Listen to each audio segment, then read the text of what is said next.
What's up, guys? Lucas Felizardo, seja muito bem-vindo ao meu canal. E hoje nós vamos conversar sobre sal. Eu quero quebrar aqui vários mitos, porque você aprendeu que sal causa uma série de problemas, sal desregula a pressão, que uma dieta baixa em sal é saudável. Isso é mentira. E para isso eu vou te apresentar os maiores estudos já feitos sobre sal e eu vou ensinar você a nunca mais ser enganado com esses estudos fajutos que de vez em quando saem na mídia. Eu sei que é polêmico, mas uma mentira contada várias e várias vezes se torna uma verdade. E eu vou te mostrar. Então, vem comigo.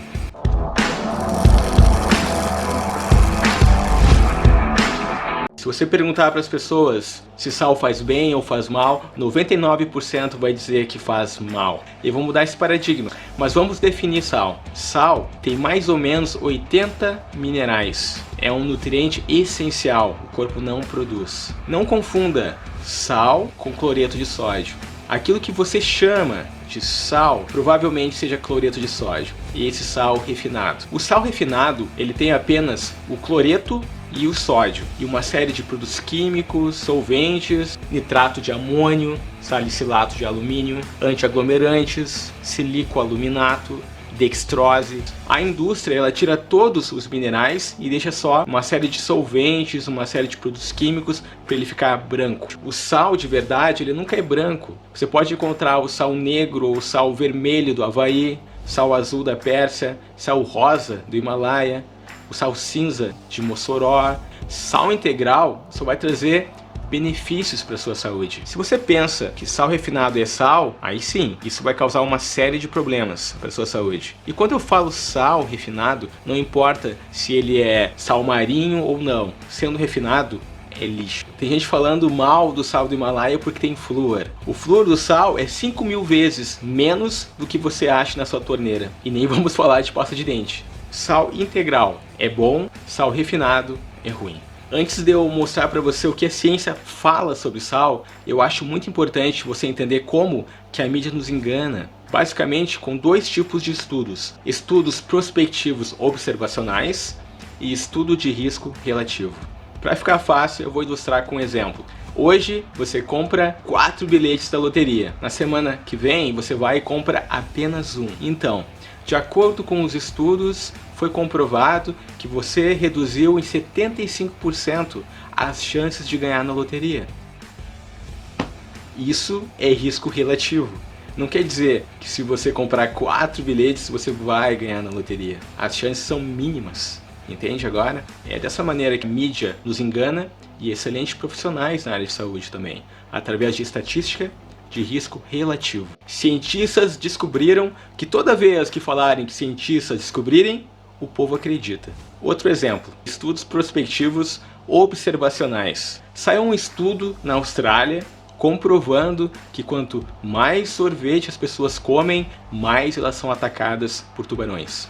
E vai ter gente fazendo campanha para diminuir a venda de sorvete na praia, na esperança de acabar com os ataques de tubarões. Isso é sério, saiu esse estudo, mas as pessoas leem apenas os títulos. E esse é um estudo observacional. E como um estudo observacional, ele não estabelece causa. Com esse mesmo estudo, eu posso afirmar que quanto mais protetor solar as pessoas usam, mais elas são atacadas por tubarões. Quanto mais biquíni as pessoas usam, mais elas são atacadas. Quanto mais óculos de sol as pessoas usam, mais elas são atacadas. Quanto mais chinelos havaianas, eu acho que você está começando a entender. Não é o sorvete, não é o filtro solar que causa o ataque de tubarões. É o calor. Porque no calor, as pessoas comem mais sorvete, as pessoas usam mais filtro solar e as pessoas entram mais na água. E elas têm mais ataques por tubarões.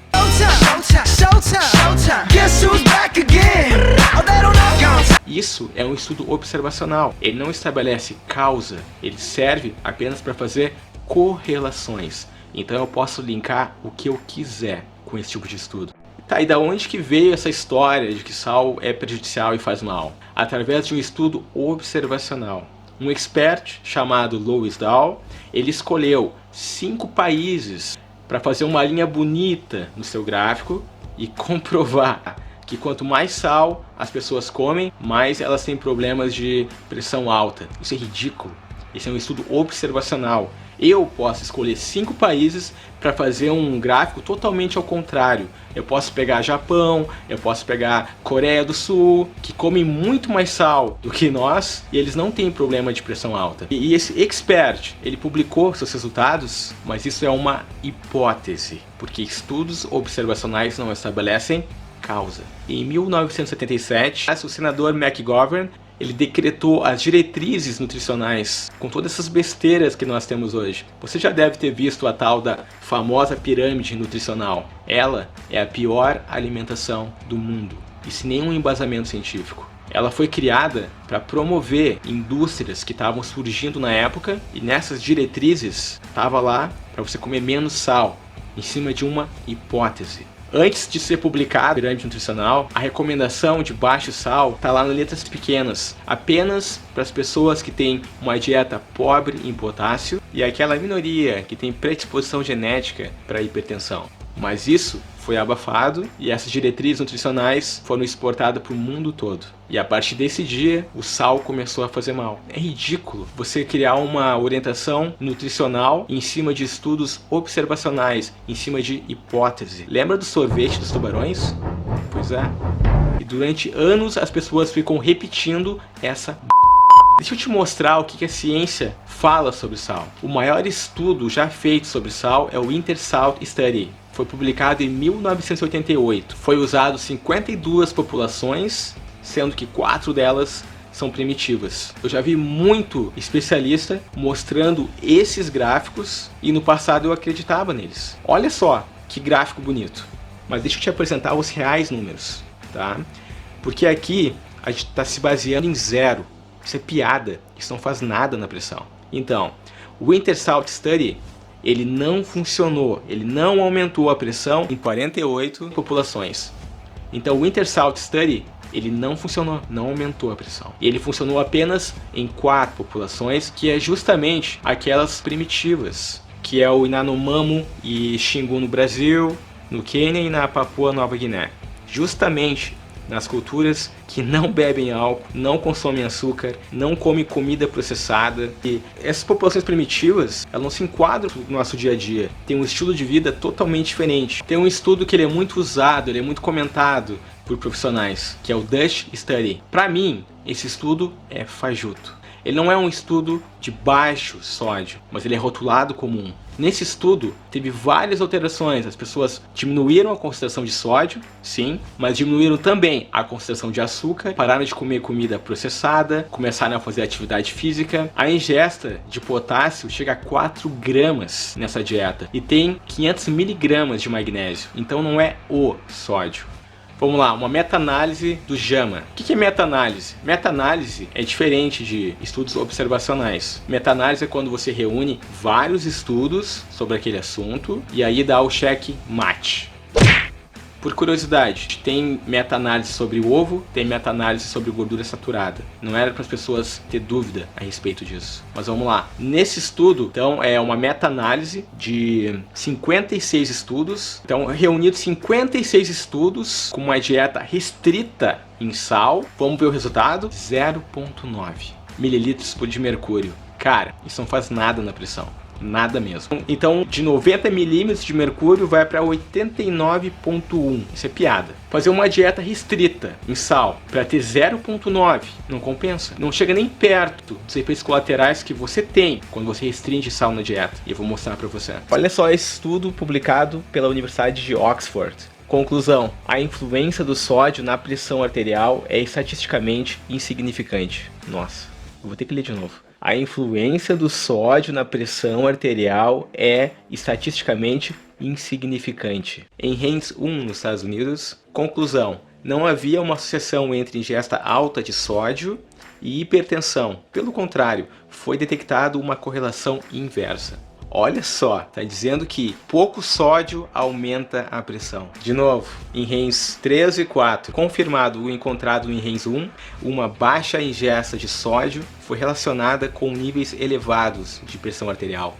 Eu posso ficar o dia inteiro aqui, mas vamos lá. The New England Journal of Medicine. Foi analisado mais de 100 mil pessoas. E olha só que interessante. Uma dieta com menos de 3 gramas de sódio é associado com um risco maior cardiovascular. Que engraçado, né? Porque a orientação é que a gente ingira menos do que isso. Olha só a informação do Portal da Saúde no Brasil. É que a gente coma 5 gramas de sal por dia. Isso é o equivalente a 1,7 gramas de sódio. Que absurdo. Isso é nada de sódio. Olha esse estudo publicado no Jornal Americano de Hipertensão. Dieta baixa em sal e acidente cardiovascular. Foi analisado 2.937 pessoas hipertensas. O follow-up, né, o acompanhamento foi de 3,8 anos e mediram urina de 24 horas. Conclusão. Aumentou 400% o risco de infarto no grupo de baixo sódio, comparado com o grupo de alto sódio. O que você quer mais? E é engraçado que você vai no nutricionista ou no médico e a recomendação é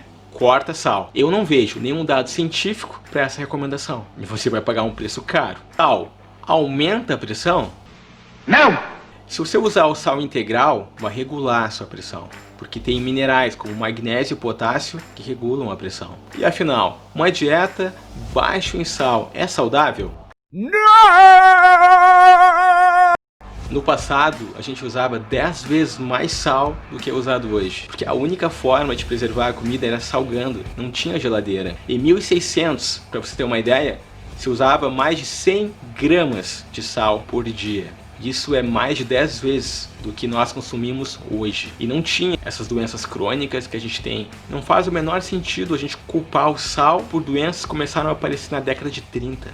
Minha frase para você é o seguinte: não culpe o sal pelo que o açúcar causa. Porque pressão alta ela está ligada com a síndrome metabólica, obesidade, resistência à insulina, diabetes. E em paralelo com a redução de sal devido à geladeira, todas essas doenças aumentaram. De fato, o risco e mortalidade cardiovascular está muito mais ligado numa dieta baixa em sal. Japão, Coreia do Sul, eles ingerem uma média de 5.000 miligramas de sódio por dia.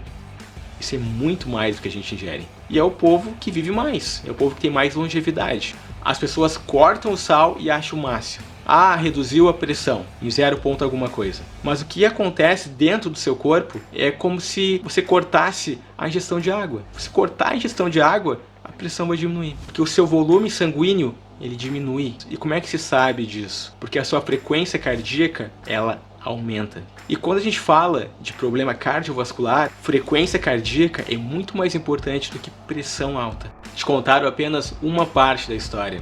Você come sal e a pressão aumenta. Claro, sal puxa água. Sal e água, elas se acompanham. O volume sanguíneo aumenta. Mas isso é apenas uma parte da história. Parece que o corpo é estúpido e não tem como regular isso. A diurese por pressão vai manter ela normal.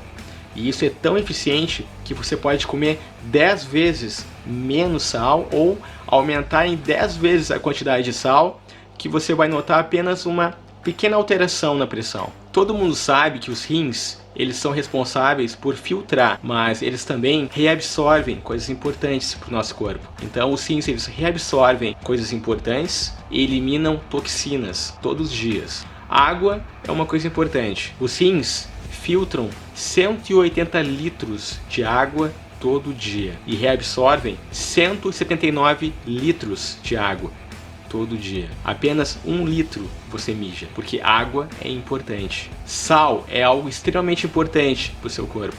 Todos os dias o seu rim filtra mais de meio quilo de sal e reabsorve mais de meio quilo de sal. Ele reabsorve 99,4%. Por isso não faz nenhum sentido 8 gramas de sal ser capaz de prejudicar. Se ele reabsorve mais de meio quilo todo dia, isso não é capaz de nos prejudicar. E sal é extremamente importante, é por isso que ele reabsorve, que do contrário, ele ia achar um jeito de eliminar, como ele faz com a creatinina ou como que ele faz com a ureia. Se você ingerir 3 gramas de sal, os seus rins vão filtrar 540 gramas de sal e vão reabsorver 537 gramas. se você ingerir 10 gramas de sal, os seus rins vão continuar filtrando 540 gramas e vão reabsorver 530 gramas de sal. Se você ingerir apenas 1 grama de sal, adivinha, os seus rins vão gastar energia para reabsorver 539 gramas de sal. Fisiologicamente falando, não faz o menor sentido dizer que sal nos prejudica, porque do contrário, os seus rins não iam gastar 65% da sua energia diária para reabsorver sal. Na verdade, se você tiver uma dieta boa em sal, você vai estar dando um descanso para os seus rins, porque eles vão trabalhar menos. O que realmente acontece quando você vai para uma dieta baixa em sal? Numa dieta baixa em sal, você se sente mais cansado. Isso causa acidez metabólica, vai ter um acúmulo de toxinas, vai diminuir o seu HDL, que é um protetor cardiovascular, vai aumentar o seu ácido úrico, você vai acumular mais calorias na forma de gordura. Pouca gente sabe disso. Vai aumentar os seus triglicerídeos, vai depletar as vitaminas do complexo B, você vai entrar em resistência à insulina, porque essa é a maneira do corpo reter sal e aumentar a absorção de sal pelos rins. Imagina o estrago para quem é diabético. Fazer uma dieta baixa em sal. Vai aumentar os hormônios do estresse, a adrenalina e noradrenalina, vai aumentar a renina, vai aumentar a angiostenina, você vai ficar constantemente produzindo aldosterona e isso pode hipertrofiar a sua adrenal e você entrar em fadiga adrenal. Essa é a maneira que o corpo encontra para manter os níveis de sódio.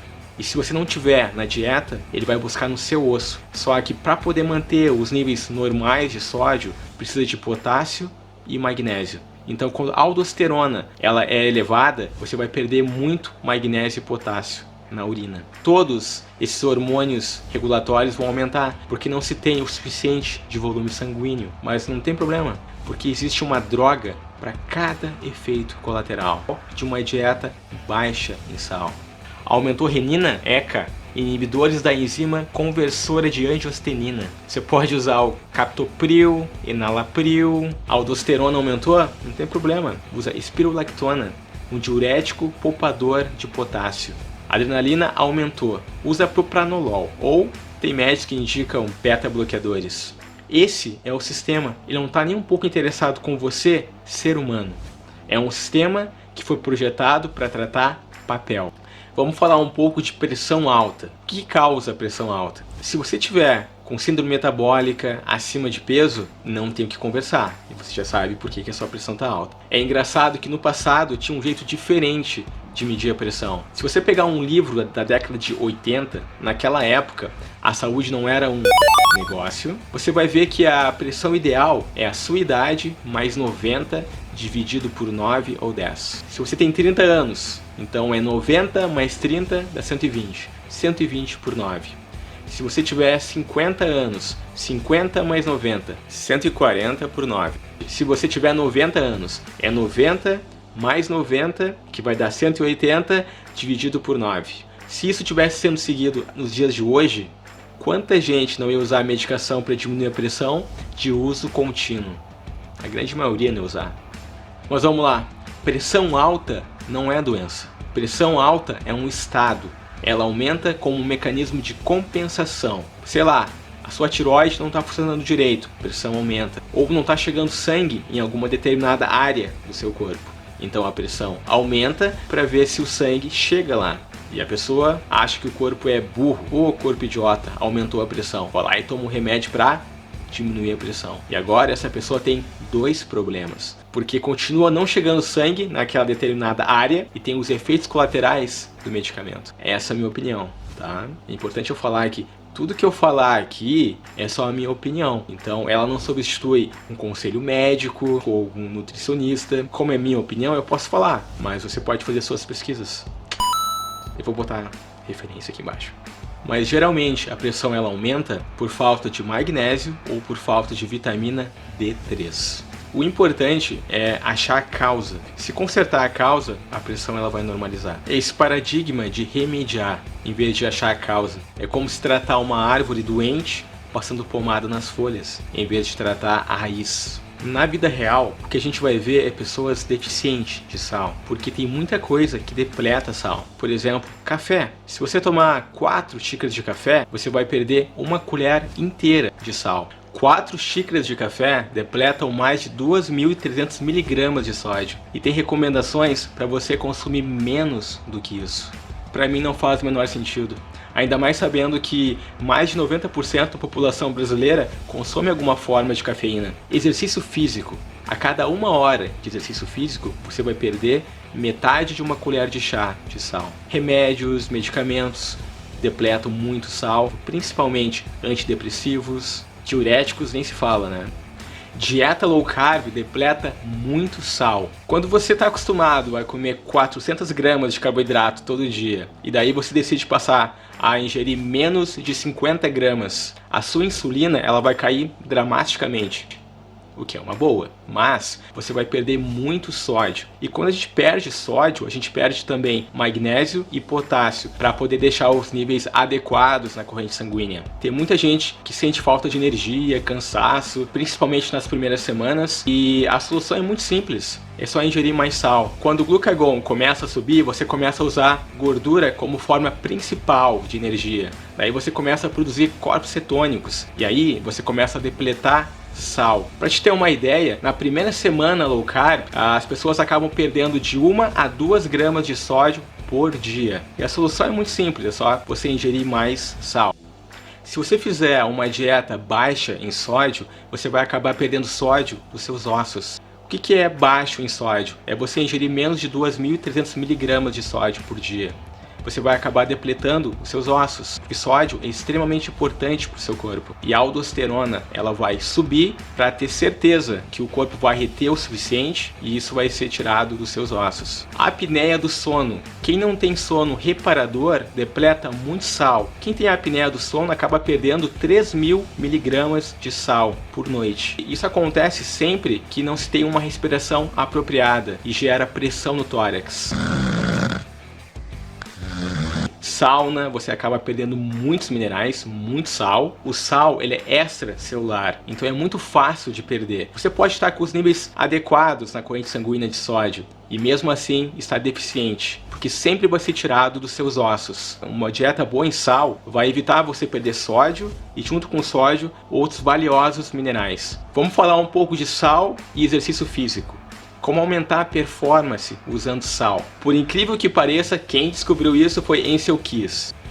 Sim, esse safado era um excelente, um extraordinário pesquisador, antes dele ser comprado pela indústria do açúcar, em 1950. Então, ele mostrou que quando se treina no calor e numa dieta baixa em sal, o risco de ter derrame aumenta mais de 10 vezes. É engraçado que todo mundo que treina pesado, quer achar algum jeito para aumentar a circulação, para aumentar vasodilatação, para dar aquela melhorada naquele pump, sabe? E nada bate sal. O sal aumenta a circulação, aumenta o volume sanguíneo, o sal diminui o seu batimento cardíaco, que é muito importante para você correr mais longe, mais rápido, treinar mais pesado. O sal, como vasodilatador, permite você diminuir a sua temperatura corporal e melhorar aquele pump. Ele diminui a acidez dentro da célula, o que é muito interessante. Vai evitar você ter cãibras. Um ponto muito interessante é o overtraining. Overtraining é literalmente falta de sal nos músculos. Seus músculos apenas perderam sal e você pode eliminar completamente repondo. Essa prática de carregar com sal era muito usado entre os atletas de alta performance, antes desses experts decretarem em 77 que sal faz mal para a saúde. Mas na década de 50 e 60, todo mundo sabia que sal aumenta a performance. Essa técnica ela funciona tanto para endurance quanto para powerlift e pode eliminar completamente aquela dor de cabeça quando a pessoa treina muito pesado. Eu vou compartilhar com vocês o que eu faço, tá? Antes de começar o meu treino, 20 minutos antes, eu dou uma carregada com sal. Eu pego 1 colher de sal, um limão espremido, um pouquinho de água. Isso é como se fosse um Gatorade, tá? Sem açúcar e sem bromo. Então esse é o meu pré-treino. Existem algumas doenças que impedem a absorção de sal, como inflamação no intestino. Acessa meu vídeo de glúten, eu vou botar o link aqui, tá? Porque é basicamente como começam as inflamações do corpo, então eu vou botar o link em algum lugar aqui. Doença celíaca, Crohn, síndrome do intestino irritado, colite, quem fez cirurgia bariátrica, quem tem câncer no cólon. Essas doenças impedem bastante a absorção adequada do sal. Quem sofre de insuficiência renal Tem uma história de uma criança publicada no JAMA. Essa criança, ela era louca por sal. Esse bebê, ele não podia ver sal na mesa. Ele botava os dedinhos dentro do pote de sal e botava direto na boca. Se estima que ele comia mais de uma colher extra de sal todos os dias. E os pais levaram ela para o hospital. Os médicos botaram a pobre dessa criança numa dieta baixa em sal e alguns dias depois a criança morreu. Causa: perda de sal, insuficiência renal.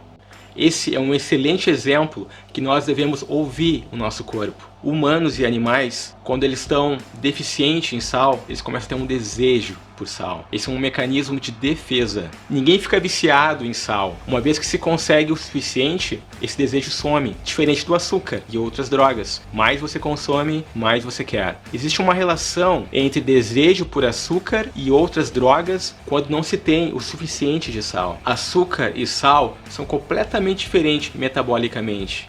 Aumento de açúcar causa resistência à insulina. Diminuição de sal causa resistência à insulina. Se a indústria do açúcar puder culpar o sal, ela tem passe livre. Então, se sal causa problema de coração, problema de rins, pressão alta, vou falar de novo, tá? Não culpe o sal pelo que o açúcar causa. Sódio não é sal, tá? 40% do sal é sódio. Tem gente que fica contando sódio o dia inteiro, como se sódio fosse o vilão. Tem gente que deixa de beber uma água e escolhe beber outra porque tem alta concentração de sódio. Isso tem muito mais a ver com a insulina, açúcar, não sal. E se você está acumulando água, líquido, é porque você está deficiente de minerais. Essa é a maneira que o corpo encontra para poder reter esses minerais que são importantes. 75% do sódio, isso é dados americanos, tá? Ele vem de comida lixo, junk food. Ele não vem do sal integral. Eu já vi pais deixar a criança comer esses lixos desde que tenha baixa concentração de sódio. Isso é ridículo. Quando a gente começa a comer comida de verdade, o sódio ele cai dramaticamente. Ninguém vai comer sal demais. A gente tem um termostato para isso. Eu acho muito importante você começar a ouvir o seu corpo. Se você tem desejo por sal, significa que você precisa. O sal é uma maneira de você aproveitar a sua comida, de você começar a comer mais saudável. Eu não me vejo comendo salada sem sal. Até o nome, salada. Da onde que você acha que vem? Salada. Vem de sal. Vegetais salgados. O sódio, ele é super importante. Sem sódio, a vitamina C não vai para o cérebro e a vitamina C não vai para os ossos. Seus neurônios não funcionam sem sódio. O cloreto do sal, ele forma o seu ácido clorídrico no estômago, que é a maneira de você quebrar e absorver nutrientes. Lutar contra bactérias. Se você fizer uma dieta baixa em sal, você vai ter um aumento no pH do estômago. Com isso, vai ter o crescimento de bactérias patogênicas. Falta de sal provoca refluxo gástrico. O seu sangue é extremamente salgado. A mesma concentração de sal que você tem no sangue é exatamente a que se tem no mar. 90% sódio e cloreto. Aqui nesse canal eu não posso recomendar dosagem de sal, mas muita coisa que eu falei, eu tirei do livro The Salt Fixer. E de acordo com esse livro, 8 a 10 gramas de sal é o suficiente para a grande maioria. Claro, cada pessoa é uma pessoa. De repente você pratica mais exercício, de repente você bebe muito café, de repente você tem um sono péssimo. Eu particularmente uso 2 a 3 vezes essa dose, de acordo com o meu dia. Por exemplo, quando eu faço sauna, eu uso muito mais. Quando faço sauna, eu acabo usando também iodo, magnésio, cobre, porque a gente não consegue muito fácil na dieta. Então, cada pessoa é uma pessoa. Eu acho super importante você ouvir o seu corpo. Ele é muito mais esperto e inteligente do que qualquer expert que publicou recomendações nutricionais sem nenhum embasamento científico. Gostou do vídeo? Eu espero que esse vídeo tenha ajudado você de alguma forma, ou que faça pelo menos você despertar o seu interesse. Porque como eu falei no começo, uma mentira contada várias e várias vezes se torna uma verdade. E nesse meio de saúde tem muita mentira. E eu vou mostrar pra você. Se você gostou do vídeo, dá um joinha, se inscreve no meu canal, isso me ajuda muito. Eu quero agradecer de coração a todos que se inscreveram no meu canal, isso me incentiva muito a eu estar criando mais conteúdo para você. Como você sabe, eu não ganho dinheiro com isso, eu gosto de compartilhar conhecimento e eu sei que isso volta de alguma forma para mim. Eu vou continuar trabalhando duro para eu estar criando mais conteúdo para você, então até o próximo vídeo. Take care.